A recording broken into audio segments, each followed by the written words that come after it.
Friends, हमने exercise 1.1 पहले solve कर रहे हैं। तो इसका क्वेश्चन नंबर 1 आप यहाँ पे देख सकते हैं, यूजिंग एप्रोप्रिएट प्रॉपर्टीज फाइंड। तो इसका फर्स्ट एंड सेकंड पार्ट ध्यान से देख लीजिए। अब इसका आगे हम सॉल्यूशन देखेंगे। क्वेश्चन नंबर 1 का फर्स्ट एंड सेकंड पार्ट का आंसर हम आगे देखेंगे अभी। हेलो फ्रेंड्स, आज हम क्लास 8th की एक्सरसाइज 1.1 कर रहे हैं एनसीईआरटी की। इसका पहला क्वेश्चन इस तरीके से है। यहाँ पे आप देख सकते हैं 3/5 और 3/5 सेम है, मीन्स इन दोनों टर्म्स को सेम दिखाया गया है, तो इन्हें हमें कॉमन लेना होगा। और कॉमन लेने के लिए हम इनको पहले पास पास लिखेंगे। -2/3 मल्टीप्लाई 3/5 -3/5 मल्टीप्लाई 1/6। आप यहाँ पे देख सकते हैं, इसको मैंने पहले लिख लिया और +5/2 को मैंने बाद में लिख दिया। इसके बाद 3/5 जो कि कॉमन है उसको हम बाहर ले लेंगे, 3/5 और अंदर क्या रह जाएगा।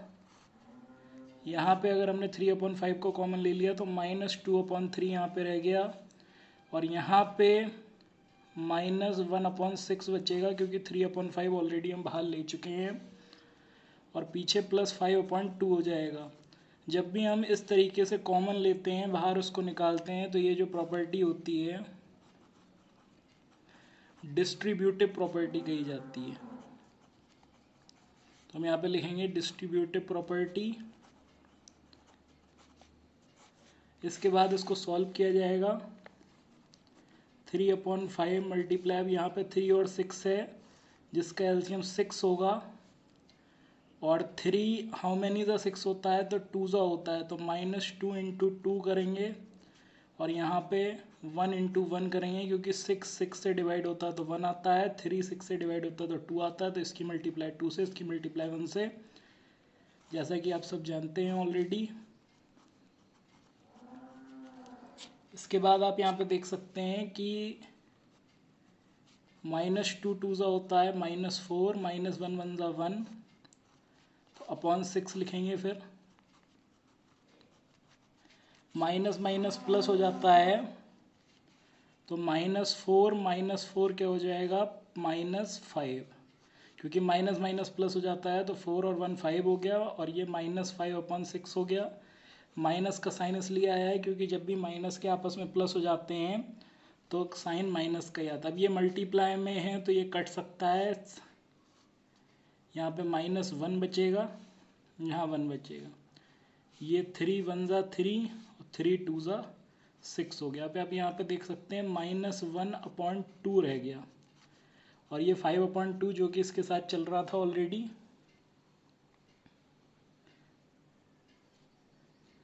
अब यहाँ पे 2 एलसीएम आएगा तो ये हो जाएगा -1 + 5, और माइनस प्लस क्या होता है, माइनस, तो 5 में से 1 जाएगा, बचेगा 4, और ये प्लस का होगा क्योंकि 5 यहाँ पे ग्रेटर है, तो 4/2 हो गया। इसको 2 से जब हम कट करेंगे तो हमारा आंसर 2 आएगा। तो इस तरीके से प्रॉपर्टीज़ का यूज़ करके हम सॉल्व करेंगे। आइए इसका आगे का पार्ट देखते हैं, सेकंड पार्ट। ये क्वेश्चन नंबर 1 का सेकंड पार्ट है। इसमें आप यहाँ पे देख सकते हैं ये 2/5 है और यहाँ पे ये 2/5 है। तो पिछले क्वेश्चन की तरह अब इनको पास में लिखेंगे, 2/5 × -3/7 + 1/14 × 2/5, और ये जो इसका इतना हिस्सा बचा है इसको बाद में लिख लेंगे, -6 × 3/2। यहाँ पे आप 2/5 को हम कॉमन ले लेंगे, तो यहाँ क्या बचेगा, -3/7 रह जाएगा और इधर 1/14 रह जाएगा। इसको कट कर सकते हैं, 3 1 ज़ा 3 और 3 2 ज़ा 6, तो ये हो गया -1/4। ये जो हमने यहाँ पे कॉमन लिया है ये कौन सी प्रॉपर्टी होती है, जैसे कि पहले भी आपने देखा था, बाय डिस्ट्रीब्यूटिव प्रॉपर्टी लिखते हैं इसे।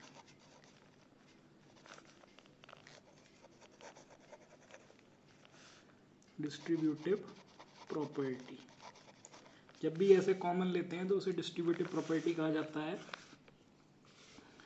इसके बाद हम यहाँ पे 7 और 14 का एलसीएम होता है 14, तो यहाँ पे 3 2 ज़ा करेंगे क्योंकि 7 2 ज़ा 14 होता है, और यहाँ पे भी 14 है, यहाँ पे भी, तो यहाँ इसकी 1 से ही मल्टीप्लाई होगी। अब आप देख सकते हैं कि 3 2 हो गया 6 प्लस 1/14 1/4। अब हम यहाँ पे 2/5 माइनस 5/14 हमारा आंसर हो जाएगा, क्योंकि माइनस प्लस माइनस होता है और 6 में से 1 जाएगा तो 5 बचेगा, तो -5/14 हो जाएगा। ये 5 से 5 कट हो जाएगा, यहाँ पे -1 बचेगा और यहाँ पे 1 बचेगा। यहाँ 2 7 14 होता है, तो हमारा आंसर आया -1/7 यहाँ पे बचा और ये 1/4 बचा। अब इसके बाद -1/7 और 4 में जो एलसीएम आएगा वो 28 का आएगा। तो यहाँ पे हम मल्टीप्लाई करेंगे 4 से और यहाँ मल्टीप्लाई करेंगे 7 से। मल्टीप्लाई तो आपको पता होगा, 7 4 जा 28 होता है तो इसलिए यहाँ पे 4 से होगी, 4 7 जा 28 होता है तो इसलिए यहाँ पे 7 से होगी। अब आप यहाँ पे देख सकते हैं कि -4 -7/28, माइनस माइनस प्लस हो जाएगा तो 4 और 8 हो जाएगा 11/28 हमारा आंसर होगा, -11/28। After question number 1, this is question number 2. Write the additive inverse of each of the following. तो एडिटिव इन्वर्स क्या होता है क्या नहीं होता है, तो इसको मैंने आपको पहले इससे पिछली वीडियो में इंट्रोडक्शन में बताया था। अब इसके बाद इसको सॉल्व करते हैं क्वेश्चन नंबर 2 को। Question number 2, right additive inverse of each of the following. Additive inverse अगर आपको नहीं पता है क्या होता है तो आप इसके लिए मेरी पहले शुरुआत की वीडियो देखिएगा। इससे पहले जो मैंने वीडियो बना के डाली है इंट्रोडक्शन में, उसमें मैंने एडिटिव इन्वर्स आपको बताया है कि ऐसा नंबर जो हम इसमें प्लस करें और ये आंसर 0 हो जाए, तो 2/8 का एडिटिव इन्वर्स होगा -2/8।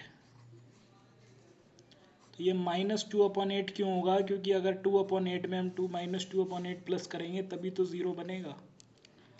अब ये है -5/9, तो -5/9 का एडिटिव इन्वर्स होगा 5/9। माइनस वाले का प्लस होता है, प्लस वाले का माइनस होता है।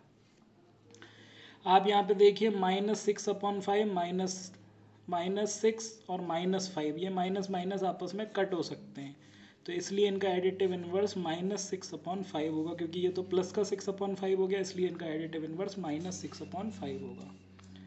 इसका फोर्थ क्वेश्चन आप देखिए, यहाँ पे 2/-9 दिया है, तो ये हो जाएगा 2/9। ये 19/6 दिया है, तो इसका आंसर होगा 19/-6 है, तो यहाँ पे सिर्फ प्लस का 6 आएगा। तो आप देख सकते हैं प्लस वाले का एडिटिव इन्वर्स माइनस होता है और माइनस वाले का एडिटिव इन्वर्स प्लस होता है। क्वेश्चन नंबर 2 के बाद अब हम आ गए क्वेश्चन नंबर 3 पे। इसमें वेरीफाई दैट -x=x। वेरिफिकेशन के सबके मेथड अलग अलग होते हैं, तो इसमें कोई ऐसा नहीं है कि आपका मेथड गलत हो जाएगा या जो मैं बता रहा हूँ वो गलत हो जाएगा। आप किसी भी मेथड से वेरीफाई कर सकते हैं। तो देखिए इसका आंसर क्या होगा। यहाँ पे आप देख सकते हैं क्वेश्चन नंबर 3, हमें ये वेरीफाई करना है -x=x। यहाँ पे गिवन है x = 11/15, तो यहाँ पे ब्रैकेट में हम लिख देंगे इट इज़ गिवन। इसके बाद -x क्या हो जाएगा, तो जब x = 11/15 है तो -x -11/15 होगा, और जब हम माइनस माइनस एक्स करेंगे इसको तो हो जाएगा ये -11/15। जब x = 11/15 है तो -x = -11/15 होगा, और माइनस माइनस एक्स जब हम करेंगे तो -11/15 हो जाएगा, और जब डबल माइनस लगा होता है तब हमें पता है क्या होता है, ये सीधे प्लस बन जाता है, मीन्स 11/15 बन जाएगा। अब आपने यहाँ पे देखा कि माइनस माइनस एक्स हमारा 11/15 हो गया है, और 11/15 क्या था, x, तो यहाँ पे माइनस माइनस एक्स x के बराबर हो गया। हम यहाँ पे लिख सकते हैं इट इज़ वेरीफाइड। इसी का दूसरा पार्ट देखते हैं। x = -13/17 दिया है, तो यहाँ पे हम लिख लेंगे इट इज़ गिवन। इसके बाद माइनस एक्स क्या होगा, तो माइनस एक्स होगा इसका माइनस माइनस 13/17, क्योंकि एक माइनस हमें और लगाना पड़ेगा यहाँ पे। तो माइनस एक्स कितना हो गया 13/17, क्योंकि माइनस माइनस प्लस हो जाता है। अब अगर हम माइनस माइनस एक्स निकालेंगे तो ये कितना हो जाएगा, तो ये हो जाएगा -13/17, फिर से आ जाएगा। और -13/17 क्या था, ऑलरेडी एक्स था, तो हम यहाँ पे लिख देंगे एक्स। तो ये भी वेरीफाई हो गया।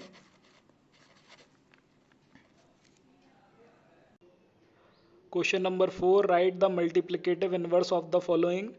तो ये जो मैंने पेज खोला हुआ है ये NCERT बुक की एक्सरसाइज 1.1 चल रही है, जिसका क्वेश्चन नंबर 4 मैं अब आपको बताने जा रहा हूँ। आप ध्यान से देख लीजिए इस क्वेश्चन को, कहीं नोट कर लीजिए अगर नहीं किया हुआ है तो।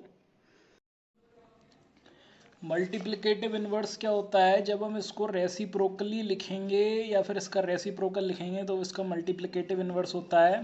तो 13 का मल्टीप्लिकेटिव इनवर्स होगा -1/13। ऐसे ही -13/19 का होगा -19/13।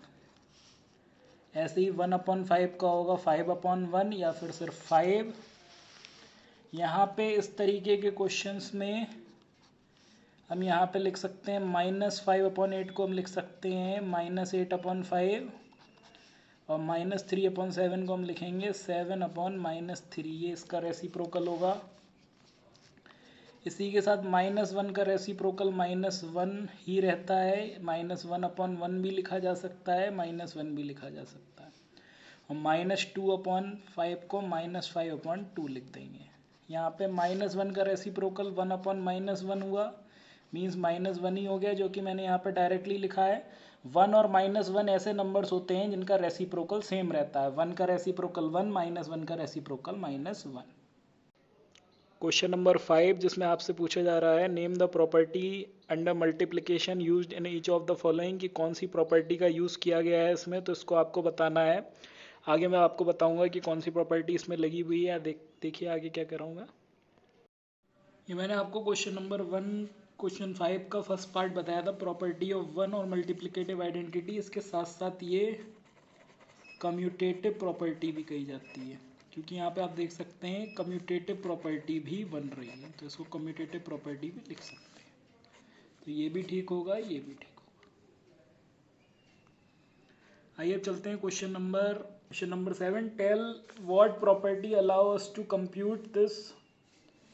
तो अब यहाँ पे देख सकते हैं, जब मैंने आपको बताया था 3 नंबर्स को इंटरचेंज किया जाएगा, 3 नंबर्स को, जब 2 नंबर को इंटरचेंज करेंगे तो कम्यूटेटिव प्रॉपर्टी, 3 नंबर्स को इंटरचेंज किया जाएगा तो कौन सी प्रॉपर्टी होगी, एसोसिएटिव प्रॉपर्टी। अब यहाँ पे आप देख सकते हैं कि 3 नंबर हैं 1/3, 6, 4/3। इन तीनों की मल्टीप्लाई के लिए 1/3 इंटू 6 लिखा है, 4/3 लिखा है, मतलब इंटरचेंज किया गया है कि या तो आप इन दोनों को मल्टीप्लाई इसमें पहले कर लें या इन दोनों को मल्टीप्लाई पहले कर लें। तो ये होती है एसोसिएटिव प्रॉपर्टी। और ये है किसकी, समय कौन सी साइन की है ये, तो ये है मल्टीप्लाई साइन की, तो आप मल्टीप्लिकेशन कहा जाएगा।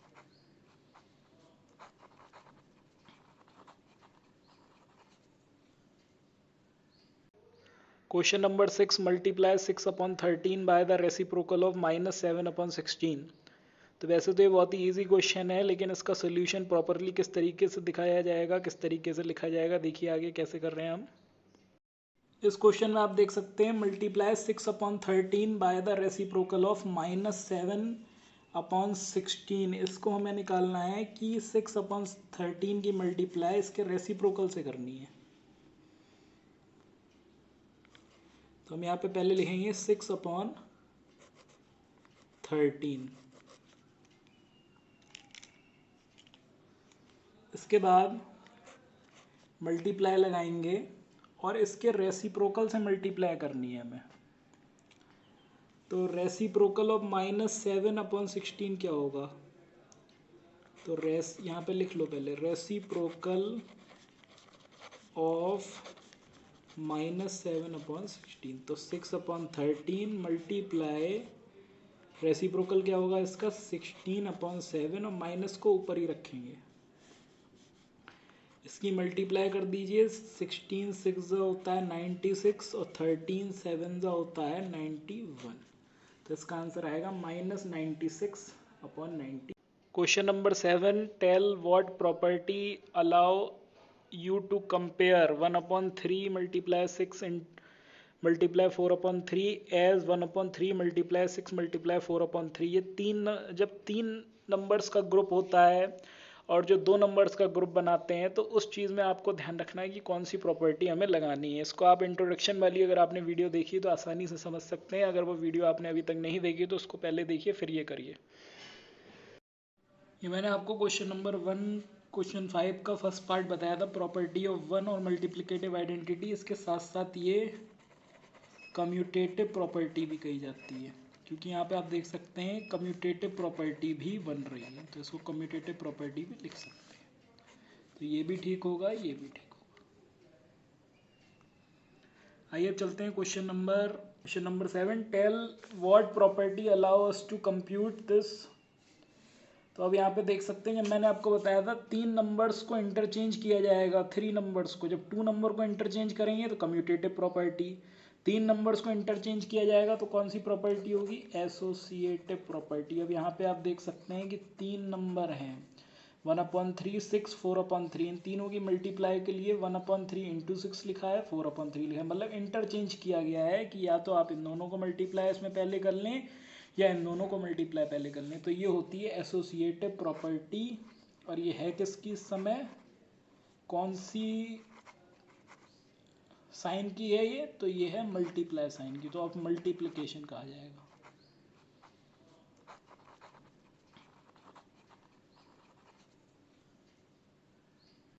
Question number 8 is 8/9 the multiplicative inverse of -1 whole 1/8 y और y नॉट। अगर है तो क्यों है और नहीं है तो क्यों नहीं है, ये हमें बताना है।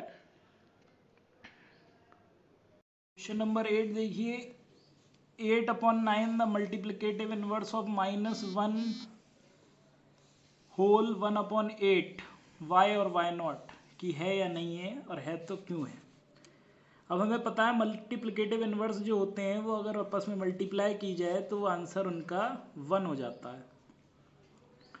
8/9 की मल्टीप्लाई अगर हम -1 होल 1/8 से कर रहे हैं तो इसको करेंगे, 8 बन जाए 8 और 1 हो गया 9, तो -9/8 हुआ ये।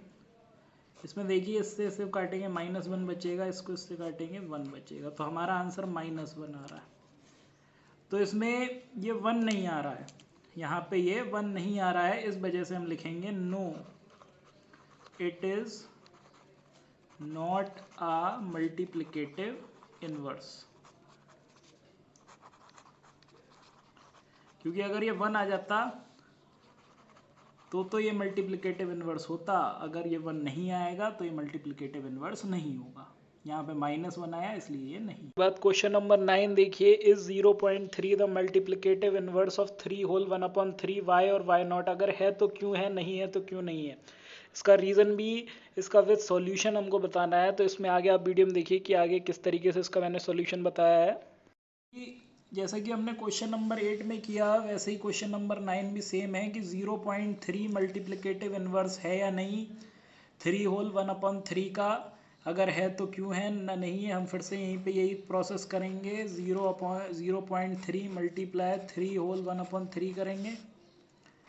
0.3 में से पॉइंट अगर हम हटाएं तो नीचे 10 आ जाएगा और ये हो जाएगा 10/3। आप देख सकते हैं 3 से 3 कट हो गया, 10 से 10 कट हो गया, 10 1 जा 10, 3 1 जा 3, क्या बचा 1। मैंने अभी पीछे बताया था मल्टीप्लिकेटिव इनवर्स नहीं है क्योंकि मल्टीप्लाई करके -1 आ रहा था और यहाँ पे हमारा आंसर 1 आ रहा है, तो लिखेंगे yes it is multiplicative inverse, क्योंकि यहाँ पे हमारा आंसर 1 आया है।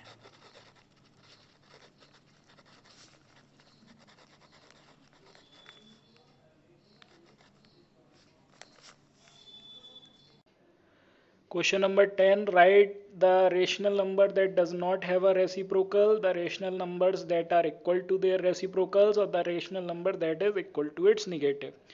मीन्स ऐसा रेशनल नंबर हमें लिखना है पहले वाले में जिसका कोई रेसिप्रोकल नहीं होता, दूसरे में हमें लिखना है रेशनल नंबर जो कि उनके रेसिप्रोकल्स के इक्वल होता है, और तीसरे में हमें लिखना है रेशनल नंबर जो कि उसके निगेटिव के इक्वल होता है। तो ये तीनों चीज़ें हमें लिखनी है। अभी लिखते हैं इसको।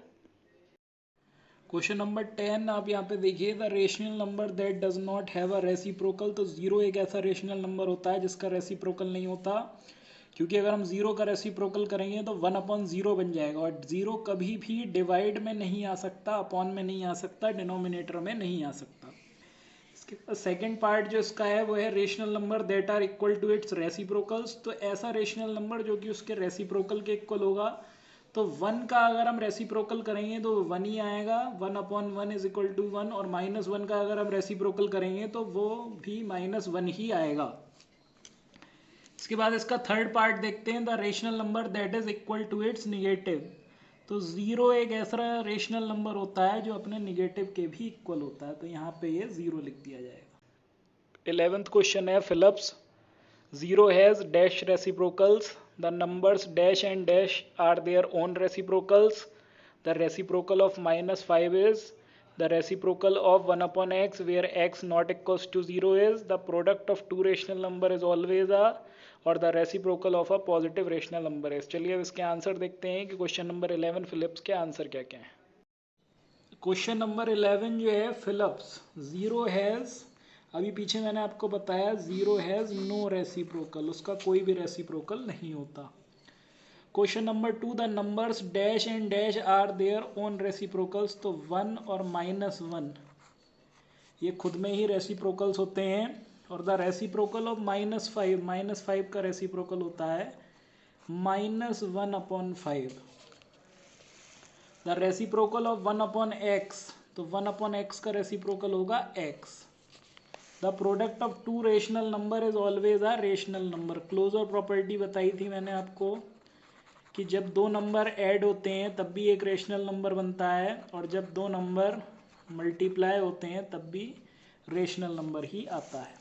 इसके बाद the reciprocal of positive rational number is, तो रेसिप्रोकल अगर हम किसी पॉजिटिव नंबर मान लो 2 का कर दिया तो 1/2 आएगा।